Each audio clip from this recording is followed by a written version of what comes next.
우리 세상에는 사실은 우리 하나님은 한 분밖에 없지만 자칭 종교라고 하는 여러 종교가 존재합니다. 그런데 우리 기독교, 그리스도교, 예수 그리스도를 주로 믿는 그리스도에게 교회만 있는 유일한 것이 있습니다. 다 기도하죠, 그렇죠? 다 축복합니다, 사랑합니다. 우리 예수 그리스도의 사랑과는 다르지만은 다 뭐 그럴듯하게 예배도 하고 제사도 하고 다 하는데 우리 기독교에만 있는 것이 있습니다. 무엇일까요? 아까 우리가 인사한 그 인사 제목, 은혜입니다. 하나님이 그 아들 예수 그리스도를 이 땅에 보내사 우리의 모든 죄를 사하시고 누구든지 믿기만 하면 구원을 얻게 하신 바로 이 예수 그리스도로 인한 은혜는 우리 기독교밖에 없는 놀라운 하나님의 역사입니다. 그래서 저는 세상에 제일 부러운 사람이요, 기술이 좋아서 잘하는 사람 부럽죠. 또한 능력이 있어서 잘하는 사람 부럽습니다. 또 뭐 하여튼 지식이 많고 뭐 여러 가지 환경이 좋고 아버지가 부자고 뭐 형님이 잘 나가고 다 사실은 뭐 부러워할 수 있지만 정말로 부러운 사람은요, 그 사람은 아닌데 왜 그렇게 공부를 잘하지? 머리가 좋은 것도 아닌데, 그 사람은 아닌데 그렇게 집안이 좋은 것도 아닌데 왜 이렇게 흥왕하지? 근데 가만히 보면 은혜로 되는 사람이 있어요. 신기하게, 놀랍게. 그거는 은혜라고밖에 이야기할 수 없는 은혜를 누린 사람이 저는 가장 부럽습니다. 그 사람이 누구냐고요? 여러분과 저입니다. 예수 그리스도를 세상의 구세주로 믿고 나의 주님으로 믿어서 구원을 얻은 우리가 바로 은혜를 누린 사람들인 줄로 믿습니다. 우리 신흥교회에 출석하시고 오늘 또 이 집회 오신 여러분은 은혜로 잘 되는 분들 되시길 바랍니다. 우리 신흥교회가 어떤 교회가 되기를 원합니까? 신기한데 신흥교회가 어떻게 그렇게 했지? 어떻게 그렇게 발전했지? 어떻게 그렇게 기도 제목을 이루었지? 물론 중보기도 하시는 분들과 밤을 새워 집회를 위해서 기도하셨다는 분 정말 감사하고요, 하나님께 정말 복을 주실 줄로 믿고 사랑하고 축복합니다. 그렇게 준비하였으면 은혜가 임하겠지요? 임할 줄로 믿습니다. 정말 어려운데 안 되는데 다 안 되는데 천인이 만인이 넘어져도 굳게 서고 이기고 승리하는 하나님의 의리를 누리는 귀한 여러분 되시기를 주님의 이름으로 축복합니다. 오늘 말씀은 마태복음의 가장 마지막 세 절입니다. 18, 19, 20절.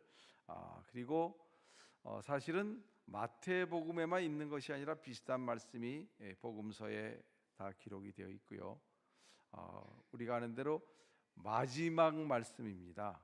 예수님의 마지막은 십자가가 아니고 승천이죠, 그렇죠? 우리와 육체를 입으신 예수님과의 제자들의 마지막 대면은 여기는 11제자라고 되어 있는데 11제자가 가룟 유다를 제외한 11제자가 보는 데서 예수님께서 하늘로 올라가시는 장면, 육체를 입으신 채로 영광스러운 육체지만 마지막 장면인데 마지막에 하시는 말씀 우리는 유언이라고 부르죠.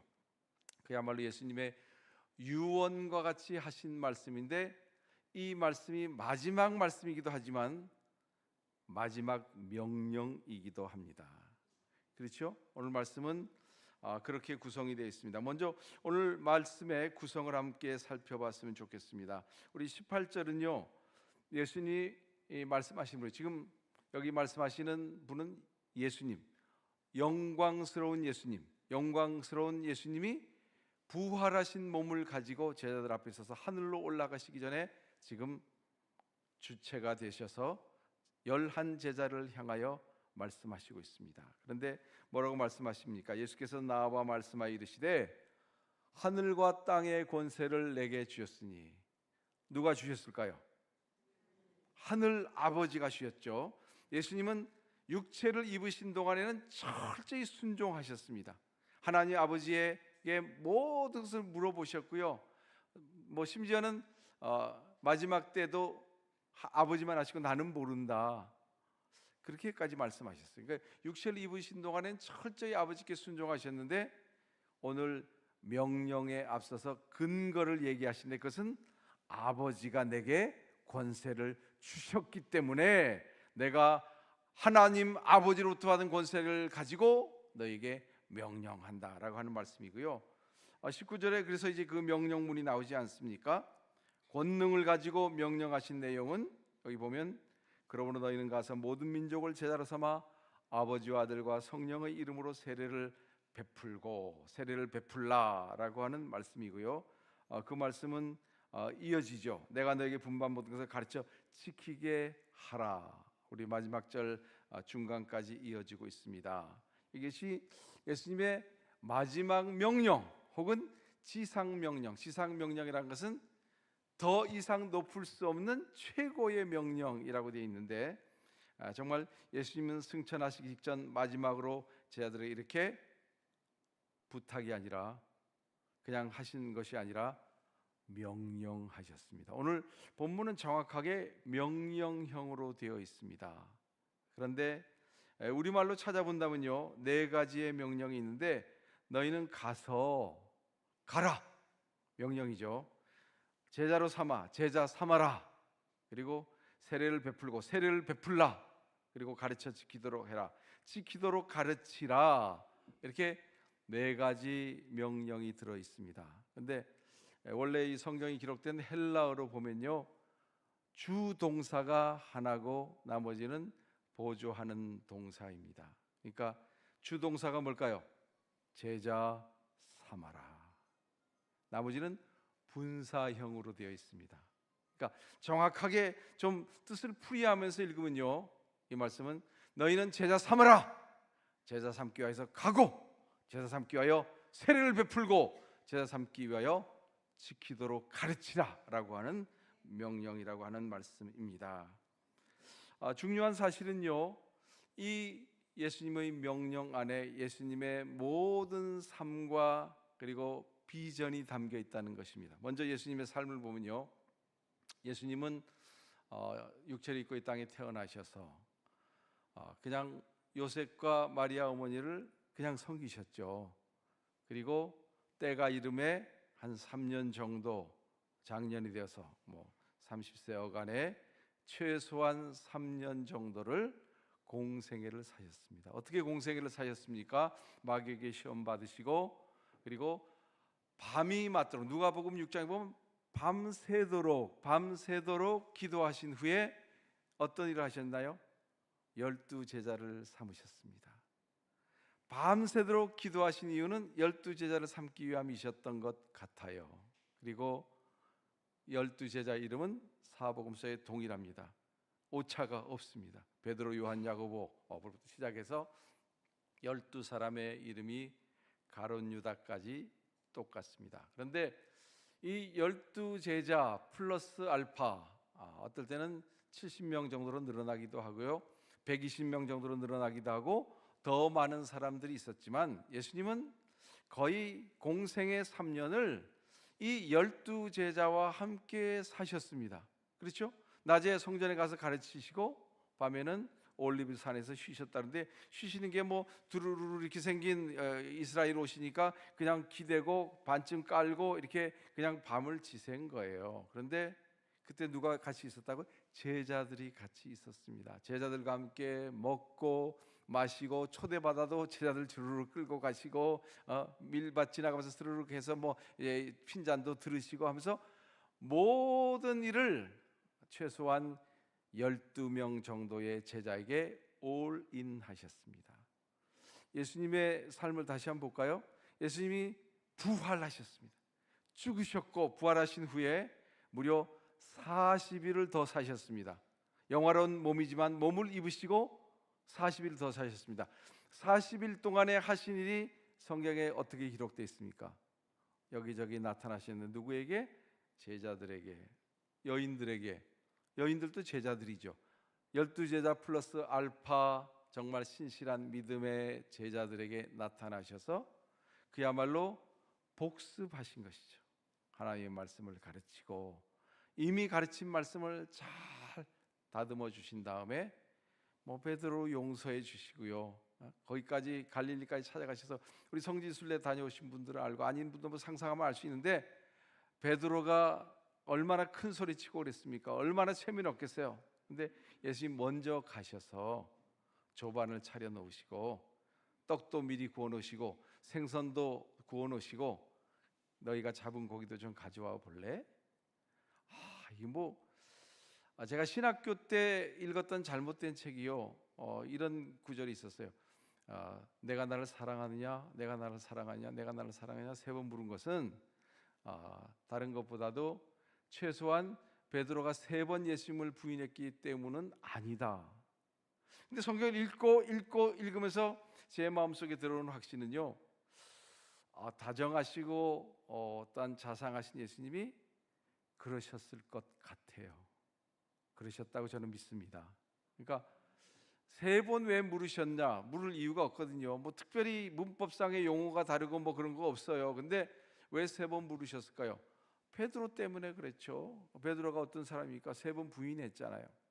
근데 그 베드로를 사랑하시는 예수님의 그 용서와 사랑의 배려가 갈릴리의 그 아침 조찬 자리에 이루어졌습니다. 히브리인들은 식사가 중요해요. 식사한 후에 중동 사람 다 그래요. 식사한 후에 친구를 배반하면 그보다 나쁜 사람이 없는데 가룟 유다가 그런 사람이잖아요. 그런데 베드로에게는 어떻게 하셨다고요?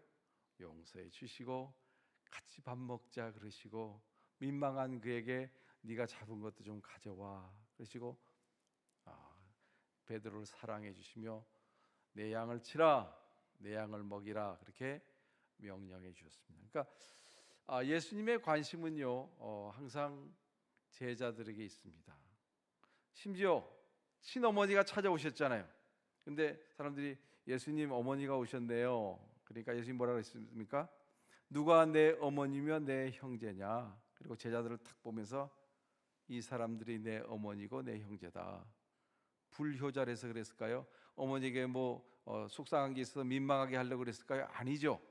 제자들을 사랑하는 일을 예수님은 하나님 아버지가 맡겨주신 일로 생각했기 때문에 그렇게 하신 것입니다. 왜냐하면 예수님의 비전은 많은 사람 가운데서 12제자를 택하여 최소한 이 12명 플러스 알파에게 온 세상을 구원할 하나님의 구원의 역사를 이루신 일을 맡기시려고 생각하셨고요. 그 마지막에 갑자기 필 받으셔서 명령 그리고 가신 게 아니라 계획된 예수님의 그 모든 삶을 담아서 11제자에게 대표적으로 그리고 11제자를 뒤따르는 모든 세상에 여러분과 저처럼 이후에 2000년 후에 제자될 우리에게까지 하나님의 말씀을 명령으로 들려주신 줄로 믿습니다. 예수님의 비전은요 인류 구원을 위한 복음 전파와 세계 선교였습니다. 대상은 모든 민족입니다. 언어와 문화가 다른 모든 민족에게 방법은요 제자 삼음으로써입니다. 그래서 예수님은 소수의 제자들을 통하여 온 세계를 구원한 비전을 품으셨습니다. 그래서 예수님께서는 더 많은 사람을 모아서 많은 사람에게 단번에 뭘 하려고 하시지 않고 사람 가운데 자꾸 사람을 불러 모으셨어요. 뽑아내셨어요.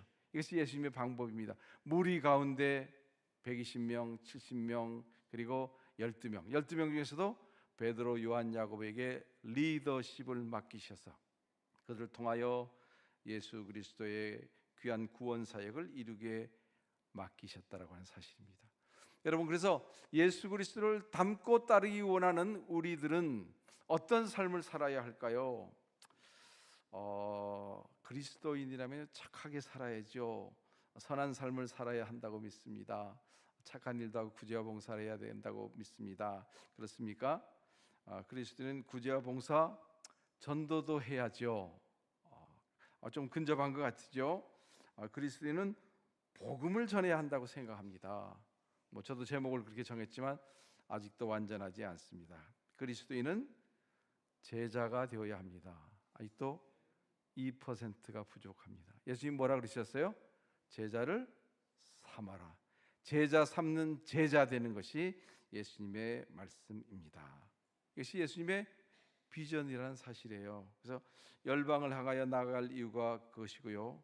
바로 우리는 교회로 존재하는 이유도 예수님의 제자 삼기 위함입니다. 왜냐하면 제 말이 아니에요. 이거는 제가 뭐 소그룹을 좋아하고 제자 훈련을 좋아해서 하는 말이 아니라 정확하게 우리가 읽은 마태복음 18, 19, 20장에 기록된 예수님의 마지막 그리고 핵심적인 명령이 제자 삼기 위하여 가고 제자 삼기 위하여 세례 베풀고 제자 삼기 위하여 지키도록 가르치라고 말씀하고 있다라고 하는 사실입니다. 예수님의 제자 가운데 바울이 뛰어났다 그랬습니다. 성령으로 제자가 되는데 육체로 예수님과 접촉된 사람보다 너무나도 뛰어났습니다. 그래서 바울 사도가 좀 독특하게 명령했다고 어제 말씀드렸습니다. 나를 본받으라. 내가 그리스도를 본받는 것처럼. 그리스도인이란 예수님을 본받는 사람 아닙니까? 근데 바울 사도는 이 사명을 너무 잘 알아서 이렇게 얘기하고 있습니다. 디모데후서 2장 2절입니다. 또 내가 많은 증인 앞에서 내게 들은 바를 충성된 사람들에게 부탁하라. 그들이 또 다른 사람들을 가르칠 수 있으리라. 도식으로 나타내면 이렇습니다. 바울, 디모데, 충성된 사람들, 또 다른 사람들, 부채꼴처럼 퍼져나가는 제자 교육의 모델이 여기 나와 있습니다. 사랑하는 여러분, 이전에 저는 심각한 질문을 하나 드리려고 합니다. 여러분 어떤 삶을 원하십니까? 예수님이 원하시는 삶은 어떤 삶일까요? 직장 생활하면서 정말 너무나도 피곤하지만 시간 내서 성경도 읽고 주일에는 빠짐없이 주일 예배도 드리고 봉사하고 열심히 1년에 한 번 정도는 단기 선교도 가고 살아야지. 그렇습니까? 직장 다니고 사업하며 살아가는 이유가 무엇일까요? 또 공부하는 목적이 무엇일까요? 취직하는 목적이 무엇일까요? 결혼하는 목적이 뭡니까? 잘 먹고 잘 살고 토끼 같은 아기들 낳고서 9999 살아가기 위해서. 그는 교회 밖에 있는 세상 사람들도 다 추구하는 동일한 목적입니다. 뭐 그것만은 아니죠. 그것도 나쁜 건 아니지만은, 근데 우리는 그리스도인으로서 핵심 있는 삶을 살아야 된다고 한다면 그 핵심이 뭡니까? 제가 한번 여러분에게 질문하면요, 수고스럽고 죄송하지만 제자 삼기 위하여 이렇게 한번 대답해 주시기 바랍니다. 왜 직장 다니십니까? 왜 사업하시나요? 왜 공부합니까? 왜 취직해야 하지요? 왜 결혼해야 하나요? 왜 아트를, 경제를, 경영을, 문학과 인문학을 전공해야 하나요? 제가 핵심적으로 묻겠습니다. 왜 살아가십니까? 할렐루야. 이게 핵심입니다. 물론 의문을 아는 채 대답하신 줄로 믿습니다. 제자 훈련 내가 전에 했는데 또 제자 훈련 해야 되나? 제자반 이화정 목사님 보니까 톡하시던데 굉장히 오래 강하게 시키실 것 같은데 또 당분간 힘들겠어. 저 강사 지나간 다음에 이화정 목사님 필 받으셔가지고 제자 훈련반 2배로 늘립니다. 이렇게 하면 어떡하지? 이런 불안감을 가지고 내가 지금 나이가 몇 살인데 지금 또 제자 삼으라는 거야. 제자 삼는다 그러면 선생을 생각하고요, 선생을 생각하면 학교를 생각하고요, 수업을 생각하고요, 지식을 생각하기 쉽습니다. 자칫하면 우리는 리더를 선발할 때 지식 순서대로 할 수 있습니다. 그냥 세상 지식이 아니죠. 성경을 잘 아는 분을 구역장 구역 강사 시켰습니다. 근데 한국 교회가 무너진 이유 중에 소그룹이 무너진 것인데요. 제가 그 연구 전문가거든요. 그런데 왜 무너졌는지 압니까? 물론 영성이 떨어져서 무너졌어요. 세속이 침범해서 무너졌어요. 근데 리더들이 수준이 떨어져서 무너졌습니다. 왜냐하면 경륜이 있고 지식이 있고 성경 많이 읽는 분을 자꾸 리더로 세웠는데 성경을 많이 안다고 리더십이 있는 것은 아니에요.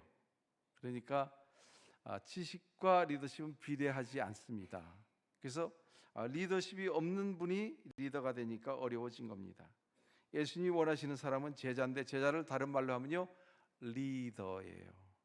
제가 존 웨슬리 전공인데 존 웨슬리는 영국 사람 아니니까 영어로 제자를 뭐라고 불렀냐면 리더라고 불렀어요. 이것은 영국 말이기도 하지만 사실은 성경의 제자란 말을 모두가 알아듣기 쉽게 옮기는 현대어이기도 합니다. 우리 한국에도 경영학 책들 파는 데 가보면요, 제일 많은 게 리더십. 이 시대는 리더의 시대예요. 어떻게 하면 리더가 될까? 회사에도. 그래서 교회에서 리더십을 잘 전공한 사람은 회사에도 막 불려댕겨요. 어떻게 하면 리더십을 발휘시킬까? 온 회사도 아이디어 전쟁이고 리더의 전쟁입니다. 그런데 리더는 예수 그리스도의 명령대로 실천하는 사람입니다. 근데 왜 그럼 우리가 리더로서 제 구실을 못할까요? 예수님의 명령을 잘 지키지 못하기 때문이죠. 그 중에서 제자 삼기 위하여서 먼저 가라 그랬는데, 가라는 말은요, 사실은 떠나서 가라는 말의 준말입니다. 왜냐하면요, 너희는 가서 이렇게 간단히 되어 있지만 마태복음 전체를 받고 예수님의 사역을 전체로 받으면요, 사실 우리 아브라함이 그 한 예가 되는데, 창세기 12장 말씀을 보면 아브라함의 이야기를 이렇게 기록하고 있습니다. 여호와께서 아브라함에게 이르시되 너는 너의 고향과 친척 아버지의 집을 떠나 내가 내게 보여줄 땅으로 가라. 명령하실 시점에는 어느 지점도 안 가르치셨어요. 내가 너에게 지시할 미래형, 내가 앞으로 가르쳐줄 땅으로 가라. 모리아 산이었죠. 그러나 아브라함 모르고 출발했습니다. 하나님이 중간에 가르쳐 주신 것이죠. 그러니까 아브라함의 믿음이 우리가 본받을 믿음이 되는 이유는요, 어디로 갈지도 모르고 가는 거예요. 여러분, 이삿짐 센터가 왔습니다. 이삿짐 센터는 몇 층이냐에 따라서 가격이 다르죠. 주소 어디입니까? 몰라요. 아파트예요? 연립이에요? 단독이에요? 모르겠습니다. 근데 하여튼 이삿짐 센터를 불렀어요. 이삿짐 센터 직원 사장님이 뭐라고 생각했어요? 이 사람 정신 나간 사람이구만, 그냥 가야 되겠구만, 이렇게 생각하지 않겠습니까? 그런 정신 나간 짓을 순종하여 자동차를 짐을 다 싣고 모든 피아노 다 싣고 애들 장난까지 다 싣고 출발한 사람이 누구예요? 아브라함이라는 사실입니다. 12장 4절 창세기죠. 아브라함이 여호와의 말씀을 따라갔고, 핵심이 여기 있어요. 어떻게 갈 수 있었느냐? 하나님이 말씀하셨기 때문에 말씀에 순종함으로 떠나서 갈 수가 있었던 줄로 믿습니다. 5절 말씀은 정확하게 이렇게 기록합니다. 아브라함이 그의 아내 사라와 조카 롯과 하란에서 모은 모든 소유와 얻은 사람들을 이끌고 가나안 땅으로 가려고 떠나서 마침내 가나안 땅에 들어갔더라. 떠나지 않고 들어갈 수 있는 사람은 없습니다. 이것은 우리가 꼭 알아야 될 도전된 말씀입니다. 믿음의 정의를 내려봅니다. 믿음은 내가 기초하고 있는 근거를 떠나서 하나님의 말씀대로 순종하는 것입니다. 그러니까 우리가 가라라고 하는 하나님의 명령을 제대로 붙잡으려면 떠나야 되는데, 떠나는 것은 내가 있는 집, 땅, 터, 아버지의 모든 것뿐만 아니라 나의 생각, 나의 나됨, 나의 판단, 나의 모든 자아를 내려놓을 때, 내 생각에 기초하는 것을 내려놓을 때 말씀에 순종할 수 있는 줄로 믿습니다. 진정한 믿음의 여행은요, 익숙한 내 삶의 영역을 머무는 것이 아니라 내 삶의 영역을 과감히 떠나서 하나님의 말씀을 따라서 멋진 모험의 여행을 하는 것인 줄로 믿습니다. 그리고 가는 척하고 돌아서 다시 들어오는 것이 아니라 정말 하나님의 말씀을 믿고 진짜로 올인하여 모든 것을 다 투자하여 나아가는 것인 줄로 믿습니다. 그런 사람에게 하나님은 아브라함에게 복을 주셨죠. 어떤 복을 주셨습니까? 영생의 복을 주셨고요, 그의 뒤따르는 복을 주셨습니다. 그러니까 아브라함의 복은 두 가지로 나오는데, 하나는 영생의 복입니다. 이것은 너무나도 귀한 구원의 복, 영생의 복, 생명의 복이죠. 영생은요, 오래오래 사는 게 아니에요. 롱 라이프가 아닙니다. 지옥도 롱 라이프죠. 안 끝나죠. 지옥의 형벌이 무서운 이유는요, 그 무서운 지옥의 형벌이 끝나지 않는다는 거예요. 그래서 우리는 구원을 받아야 할 줄로 믿습니다. 그래서 우리는 영생을 알았는데, 영생은 생명 예수 그리스도와 함께하는 것, 그리스도와 함께하는 것이 복이고요, 오늘도 그 복이 붙어 있지 않습니까? 그리고 실제 아브라함을 보면요, 이 하나님 말씀에 순종한 아브라함에게 나이가 많아 임신이 불가능하던 사라에게 이삭이라는 약속의 자녀가 탄생되게 하셨습니다. 그리고 후손이 이어지게 하셨습니다. 하늘의 별, 바다의 모래와 같이 하나님께서 많은 자녀의 복을 주셨습니다. 그리고 어떻습니까? 아브라함은 실제로 부자가 되었죠. 엄청 부자입니다. 아브라함은 강대했습니다. 주변의 모든 싸움에서 이겼고요. 조카 롯이 어려움에 들었을 때 사병들을 끌고 가서 다 물리치고 멜기세덱의 환영을 받으며 돌아오는 멋진 승리자였습니다. 그리고 아브라함의 명성이 주위에 널리 널리 떨쳤다라고 성경이 기록하고 있습니다. 그러나 이 말씀을 우리가 적용해 보면요, 왜 그러면 우리는 그런 복을 누리지 못할까? 단순한 대답이에요. 떠나지 않으니까 누리지 못합니다. 오늘 우리가 왜 능력을 받지 못합니까? 왜 권능을 행하지 못합니까? 이유를 우리는 쉽게 알아차릴 수 있습니다. 내 삶의 영역, 내 생각, 나의 나됨을 떠나지 못하기 때문입니다. 이 사실은 자기 울타리 아니면 머무르는 우리의 삶, 혹은 자기 교인끼리만 구구구구 하는 그런 그런 목장, 그런 교회, 편안한 자기 삶에만 머물러 있는 모든 우리들에게 도전이 됩니다. 개인도 가정도 마찬가지죠. 자기만을 생각하고 우리 가정만을 생각하고 우리만을 위해서, 우리 자녀만을 위해서 기도하는 가정보다는 하나님의 나라와 의를 위해서 기도하는 가정에 하나님께서 복을 주시는 줄로 믿습니다. 왜냐하면 이 원리대로기 때문이죠. 여러분, 드럼통의 원리가 있습니다. 드럼통은 가만히 고여 있습니다. 결국 어떻게 되죠? 썩어서 위에 있는 물까지, 새로 좀 붓는다고 해도 밑에가 썩었기 때문에 금방 썩은 물이 돼서 다 아무도 사용하지 못할 그런 썩어버린 물이 되고 맙니다. 그러나 우리가 파이프가 되면요, 부으면 흘러가고 나눠주고 계속 흘러보내기 때문에 자기도 계속 공급받고 주변도 살려낼 수 있는 그런 정말 복의 통로가 될 수 있는 줄로 믿습니다. 떠나야 갈 수 있고요. 오늘 무엇을 떠나야 될까? 오늘 기도 시간에 여러분에게 성령님께서 가르쳐 주실 줄로 믿습니다. 또 제자 삼기 위해서 세례를 베풀라 그랬습니다.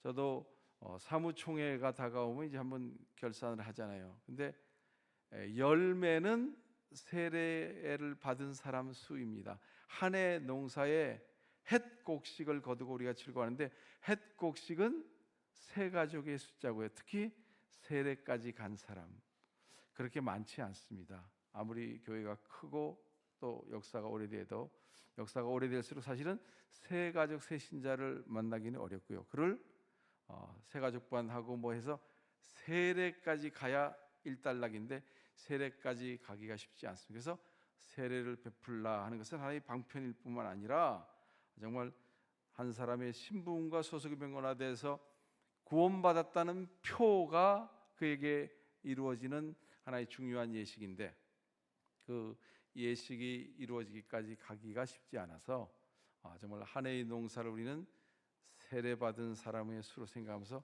사실 우리가 굉장히 도전받고, 우리가 많은 일을 한다고 했는데 결실이 많지 않구나. 주님, 더 많은 추수의 일꾼들을 보내주셔서 더 많은 곡식들을 기루어 주님께 올려드리게 하옵소서라고 기도해야 할 줄로 믿습니다. 그리고 가르치라 그랬습니다. 가르치지 않으면 제자가 아니죠. 여기서도 또 의문이 생기죠. 내가 그러면 또 누구를 선생이 돼서 가르쳐야 되나?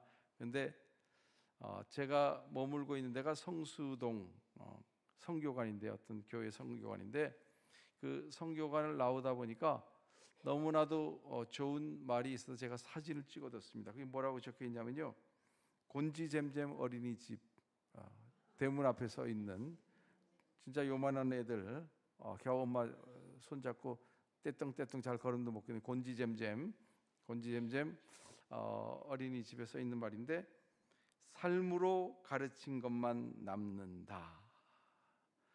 삶으로 가르친 것만 남는다. 어린이집에 있다고 무시할 얘기가 아니라 가만히 묵상해 보면요, 뭐 그게 교회 부설이기도 하지만 누가 생각나나요, 여러분은? 저는 예수님이 생각납니다. 그리고 예수님의 제자 교육이 생각났어요. 예수님은 물론 성전 앞에서 티칭, 가르치기도 했어요. 갈릴리에서도 가르쳤어요. 뭐 하늘에 나는 새를 보라, 공중에 우는데 우리의 삶과 떨어진 어려운 헬라의 철학이나 뭐 이런 거 하나도 안 가르치셨습니다. 그러니까 티칭도, 예수님이 가르치신 말씀도 삶에 대한 것이었지만 예수님은 실제 삶으로 가르치셨습니다. 그 단적인 얘기가 뭡니까? 순환 당하셨고요, 채찍 맞으셨고요, 십자가를 지셨지 않습니까? 십자가에서 죽으셨습니다. 죽은 척한 게 아니라 죽기까지 실제로 피 흘려 몸의 살을 찢어서 우리를 위해 주셔서 정말 예수 그리스도를 통한 하나님의 은혜가 이 땅에 이루어지게 삶으로 가르치신 분이 예수님입니다. 그래서 하나님의 영이 임하시니까 이해하지 못했던 제자들도 거꾸로 십자가에 달려 죽기까지 그 예수님의 삶을 따라가게 되었죠. 바울 사도는 정말 훌륭한 사람입니다. 그래서 이것을 깨달았어요. 바울 사도는 이것을 어떻게 깨달았냐면 데살로니가전서 어제 읽은 거기에 우리가 1장을 했는데 2장에 보면요, 어떻게 제자를 양육해야 되냐 하면 엄마처럼 어린 자녀를 양육해라. 우리 말 번역에는 유모처럼 돼 있는데 유모가 돈 주고 산 유모가 아니라 실제 아기를 낳아서 유선이 돌아서 아기에게 젖을 먹일 수 있는 엄마, 리얼 마더, 진짜 엄마를 얘기하는, 진짜 아기를 낳은 엄마가 아주 어린 자식을 했어요. 자기 아기에게 젖을 먹이듯이 그렇게 돌봐야 한다. 그리고 아버지가 자기 자식에게 하듯이 경계하고 훈계해야 된다. 그러니까 아버지처럼 돌보고 어머니처럼 돌봐라. 그래서 리더의 철칙은요, 가르치는 게 아니에요. 예수님이 가르치란 말은 그런 뜻이 아니고요, 삶으로 가르치란 얘기고요. 뭐 비슷한 말이 있다면 돌보아라. 이 예를 사실은 우리는 예를 들 필요가 없습니다. 이게 뭐 서초동에 있는 훌륭한 판검사, 판검사만 훌륭한 건 아니지만 시골에 농사 짓는 부모님이 자식이 판검사 된 사람 많아요. 농사 짓고 어렵고 여전히 배운 게 별로 없으신 부모가 훌륭한 자식들을 기업인으로, 또한 훌륭한 기술자로, 훌륭한 나라를 빛내는 스포츠맨으로 길러낸 사람이 많습니다. 어떻게 그게 가능할까요? 부모님이니까, 어머니니까. 저처럼 어머니의 기도를 한번 들어본 사람은요, 어머니를 배반할 수가 없습니다. 어머니의 하나님을 배반할 수가 없습니다. 우리 어머니는 새벽 기도 때 얘기하다가 시간이 모자라서 못했는데요, 제가 누워있는 그 방에 들리기까지, 제가 그러니까 목사 되기 전에는 새벽 기도를 잘 안 나갔다는 얘기예요. 신학생으로 방학에 있을 때도 안 나간 적이 있었던 것 같습니다. 그럴 때는 우리 어머니가 더 크게 기도하셨던 것 같아. 제일 마지막에 기도하시는데 방언으로 막 기도하고 찬양하고 하시다가 제일 마지막에 이제 막 자녀를 위해서 기도하면서 다섯째니까 저는 큰아들 이름, 둘째 아들 이름, 큰 누나 이름, 둘째 누나 이름까지 오면 막 억울하실 것 같아요. 그런데 그 다음에 제가 어떻게 됐습니까? 목사 안수 받은 다음에 뭐만 하면 꼭 새벽 기도부터 시작해. 뭔 프로그램 하듯 새벽 기도부터 시작해. 그리고 제가 그렇게 경건하게 생기지는 않았나 봐요. 우리 동기생이나 우리 주변에 있는 사람들이 뭐 어디 놀러 가자 그럴 때 우리 특별 새벽 기도야. 그러면 또 특별 새벽 기도야? 야 그만해라. 그래서 이거 어떻게 하다 보면 또 특별 새벽 기도. 그래서 특별 새벽 기도야. 새벽 기도 때문에 못 가요. 저를 아주 우습게 알고 말이죠, 제가 경건하지 않은 사람처럼 생각하는 사람들 있었는데 제가 이렇게 새벽 기도를 좋아하는 사람이 됐습니다. 그리고 어제도 말씀드렸다시피 제가 받은 아이디어의 대부분은 새벽에 왔고요, 아침에 내리는 은혜라고 오늘 아침에 제가 설교됐는데 정말 저의 삶의 간증이기도 합니다. 이른 아침 기도는 하루를 시작하는 것이기도 하고요, 하나님과 교통하는 그 시간이 정말 아름답고 좋은 시간이고요, 저도 평생 동안 지켜오면서 정말 그 시간에 은혜를 받고 있고 여러분도 그러한 줄로 믿습니다. 근데 아침에 여러분 자녀를 위해서 기도하잖아요. 자녀에게 뭐 꼭 일부러 들려줄 건 없지만 자녀가 한번 듣는다고 하면 그 자녀는 세상으로 못 갑니다. 기도하는 어머니와 아버지의 자녀는 반드시 돌아오게 돼 있고요, 반드시 그 기도가 하늘에 상달됐기 때문에 하나님 앞에 굳게 서게 되는 줄로 믿습니다. 오늘 우리 제일 마지막 절에는 이 명령에 따른, 명령의 근거는 아버지 하나님이 주신 권능이었고요, 제자 삼으라, 제자님께서 떠나서 가라, 그리고 세를 베풀라, 지키도록 가르치라라고 말씀하셨고, 마지막에 붙어있는 말씀이 약속입니다.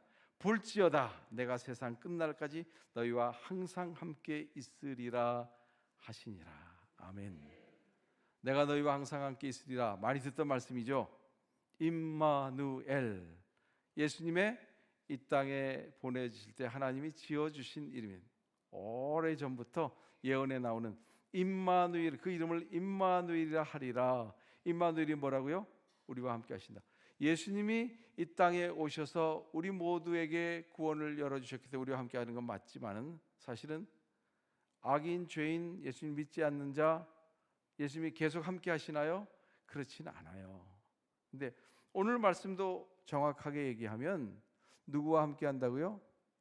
11 제자에게 너희가 내 명령을 따라서 지키면 볼지어다 내가 세상 끝날까지 너희와 항상 함께 있으리라 라고 약속해 주신 겁니다. 그러니까 엄밀하게 얘기하면 11 제자, 사실은 이 성경을 읽는 모든 제자, 성령 안에서 여러분과 저, 우리가 예수 그리스도의 명령을 따라 순종할 때 예수님의 함께 하시는 일이 우리에게 다르게 적용돼서 정말 함께 하시는 성령의 권능과 능력이 우리와 함께, 또 우리 안에 함께 하실 줄로 믿습니다. 이 약속은 정확하게 말하면 예수님 명령에 순종하는 사람들에게 주어진 말씀이고요, 너희는 바로 11 제자입니다. 더 나아가서 오늘도 제자 삼는 제자들을 말씀하시고 있습니다. 제가 처음 필리핀 선교를 갔습니다. 어떤 선교사님의 초청을 받아서 갔는데 좀 과정이 좀 그렇게 좋지가 않았던 것 같아요. 그래서 제가 좀 불만이 있었어요. 그리고 좀 힘들었어요. 밤을 새서 가서 힘들기도 했고요. 근데 제가 강의를 하려고 이렇게 잠깐 여기 계세요 해서 있는데, 제가 한국에 귀국해서 힘들 때 하나님 앞에 기도원에 가서 금식을 하면서 한 주일 가까이 금식하면서 하나님 앞에 기도했던 저의 기도의 제목과 소원이 있었습니다. 하나님, 어디든지 저를 보내시면 이 알량한 지식을 주님을 위해서 사용하겠습니다. 저는 아골골짝 빈들에게라고 하지는 않았어요. 근데 어디든지라고 했는데 그 생각이, 하나님께 저만 기도했고요, 그 기도원은 말이 기도원이지 산속에 있는 조그만 교회였는데 아무도 없었습니다. 기도원 지키던 전도사님이 어디로 휴가 가고 빈 집을 저에게 누가 소개해 줬기 때문에 아무도 없는 데서 제가 정말 하나님 앞에 납작 엎드린 이런 마음으로 기도할 때 하나님 저에게, 하나님이 기회를 주시면 알량한 제 지식을 정말 기쁘게 봉사하겠습니다 라고 했던, 하나님과 저만이 아는 그 일이 딱 생각나게 하는데, 정말 애니메이션을 표현하면 눈물이 이렇게 흘러나오는 것처럼 막 쏟아지는 거야. 그래서 앞에 펌프가 있어서 펌프질해서 얼굴을 닦고, 뭐 필리핀이가 영어로 강의를 해야 되니까 갔는데 선풍기가 딱 한 대 있었어요, 강사용. 그런데 제가 흥분한 나머지 막 가르치느라고 진짜 덥더라고요. 등에서 땀이, 저는 그렇게 나본 적이 없는데 등에서 땀이 주르륵, 올 여름에 그렇게 느끼셨을지도 몰라요. 주르륵 주르륵. 제가 사랑의 마음이 생겨서요, 선풍기를 이렇게 돌려놨어요. 걔들은 선풍기가 필요 없는 사람이야, 익숙한데 이 사랑이 뭔지. 그래서 돌려놨는데 요걸 돌려놓은 걸 잃어버렸는데, 지금 같으면 여러분 미안, 제가 좀 너무 더워 하고 했을 텐데 그때만 해도 제가 좀 착한 그런 순진한, 지금 안 착하다는 게 아닌데 하여튼 순진한 마음이 있어. 강의하다 말고 돌려놓으면 리듬이 끊어지니까 그냥 뒀는데 등에서 그야말로 주르륵 주르륵 주르륵 땀이 흐르는데 제가 나중에 숙소 들어가서 한번 짜봤어요. 정말 저도 나중에 정말 짰는데 나올 것 같아요. 정말 짜봤어요. 한국 메리아스가요 세계 최고입니다. 땀이 아무리 배도요 절대 나오지 않습니다. 근데 그때 몇 방울이 뚝뚝뚝 흐르더라고요. 근데 제가 중요한 것은 하나도 안 힘들어. 안 힘들다 그러면 거짓말인데 힘든 줄을 모르겠어요. 왜? 내가 여기 저 선교사님이 불러서 온 게 아니라 뭐 이러저런 이유로 온 게 아니라 하나님이 부르셨구나. 나의 그때 그 소원을 이루시기 위해서 그래 너 가라.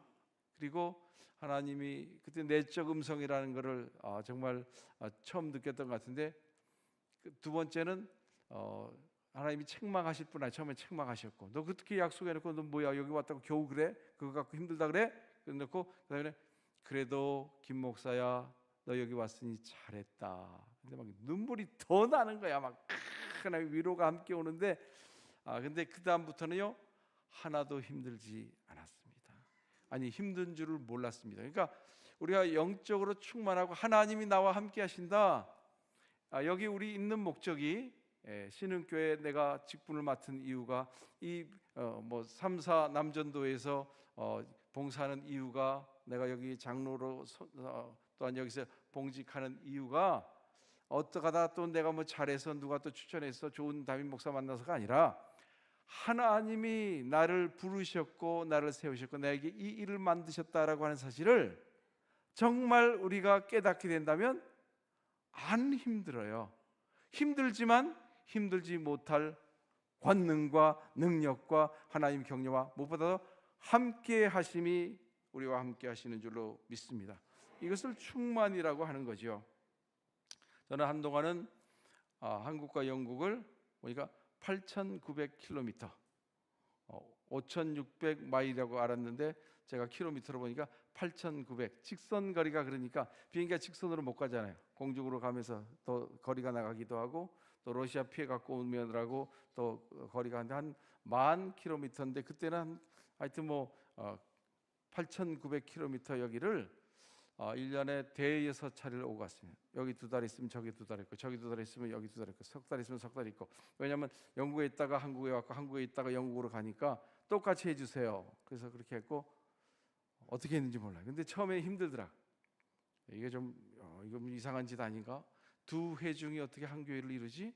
두 회중이 어떻게 한 비전을 이루지? 근데 실제로 리더들이 여기 있다가 한국으로 이동하니까 서울 행복한 교회, 런던 행복한 교회, 뭐 교단법에 2개가 없으니까 런던을 집어넣어놓고 똑같이 하고 사례비는 한 곳에서 받고 하나는 목회 활동비가 나와서 비행기 값과 여기서 출장처럼 한국에 있게 해주시고 정말 처음에 살짝 한 3, 4개월 힘든데 하나님이 마음을 싹 바꿔주시니까 힘든 줄 모르고 다녔어요.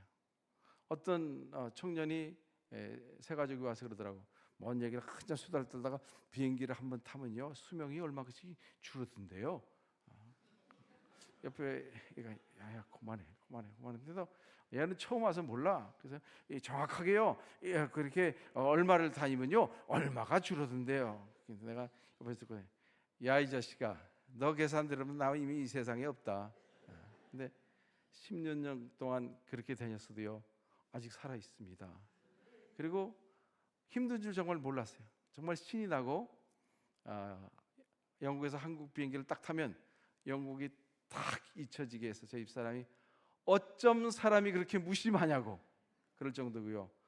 한국 사역을 끝내고 딱 비행기를 타면요 또한 영국만 보이게 하시고 그래서 제가 참 신나는 목회를 했던 기억도 나는데 정말 하나님이 하셨구나 성령님이 하셨구나 어떻게 나 같은 연약한 지체도 그렇게 할까 성령님이 함께 하시면 그런 역사가 일어날 줄로 믿습니다. 교회가 어떤 곳이냐고요? 제자 삼는 곳이어야 합니다. 제자로 구성되어 있어야 합니다. 어제 영국의 나무가 뿌리가 없어서 태풍이 불면 뻥뻥 넘어집니다. 덩치가 클수록 뿌리가 얕으면 뻥뻥 넘어집니다.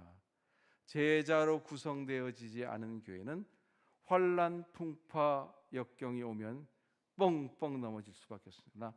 제자로 구성된 교회는 든든하고 또한 침투력도 있고 어떤 교회는요 코로나 때 더 힘있게 성장하고 더 놀랍게 부흥을 이룬 것도 있다는 사실을 우리는 기억해야 합니다. 그렇습니다. 오늘 하나님의 귀한 역사가 우리 모두에게 함께하기를 바랍니다. 정말 오늘 시대는 리더십의 시대입니다. 유명한 존 웨슬리의 말씀이 리더보다 더 큰 셀은 없다. 저는 이 원칙을 지키려고 했었고요. 어떨 때는 리더만 있으면 셀을 개설했습니다. 다 있는데 리더감이 없다. 셀을 흩었습니다. 왜냐하면 너무나 그렇기 때문에 리더보다 더 큰 셀은 없습니다. 그리고 복된 사람은 제자요 리더입니다. 누가 저에게 왜 당신은 힘든데 목회자가 되었습니까? 라고 하면요 저는 이렇게 분명히 대답할 수 있어요. 저는 리더에게 주시는 축복을 경험했기 때문입니다. 또다시 태어나도 저는 목회자가 될 것이고요, 저는 이거보다 더 잘할 수 있는 일은 없어요.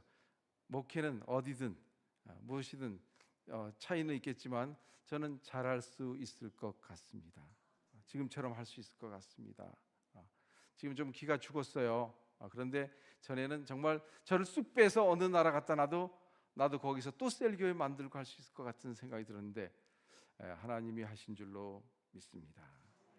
제가 담임하고 있는 교회 이름이 행복한 교회입니다. 저는 영국에 2002년도에 다시 갔을 때 하나님의 기름 부음을 체험했고요. 예배 시간마다 정말 우리 금요 기도회 하는 카페트에 청년들이 정말 많은 눈물을 흘렸습니다. 그래서 영국 교회가 카페트를 교체할 때 많은 리더들이 굉장히 서운해했습니다. 자기가 처음 와서 눈물 흘렸던 곳인데 어떤 친구는 배낭에다가 이 두루마기 휴지를 싸갖고 다녔어요. 왜냐하면 또 누군가 오늘 눈물 흘릴 사람이 누군가 거기서 막 대자로 누워서 눈물 흘리고 또 뭐 성령 체험도 하고 할 때 얼른 달려가서 두루마기 휴지를 갖다 놓는 거예요. 자기가 경험했던 그런 경험을 할 것이라고 생각해서 눈물 바가지로 쏟고 했던 그 카페트가 새로운 걸로 바뀌는 것이 서운해할 정도로 거기서 하나님의 은혜를 부어주셨는데 저는 한국에서 내가 너무 고생을 했나? 그런 생각도 했습니다. 근데 그게 아니었고요. 하나님께서 행복한 교회 담임 목사 줄여서 행복한 목사가 아니라 하나님이 함께 하시면 하나님의 임재와 하나님의 함께 하심을 경험하는 사람은 행복할 수밖에 없다는 사실을 깨닫습니다.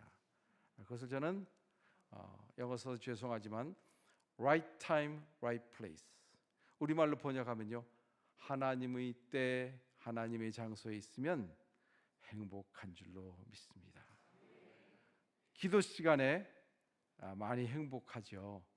어떨 때 기도 시간에 행복한가요? 삶이 공고할 때 기도 시간에 행복합니다. 삶이 룰루랄라 잘 나갈 때 기도가 잘 안 되죠. 기도 시간에 행복하기 어려워요. 삶이 어렵고 힘들 때 그 자리에서도 예배할 때 진정한 행복을 맛볼 수 있습니다. 그때 세상의 문이 닫히고 하늘 문이 열리는 줄로 믿습니다.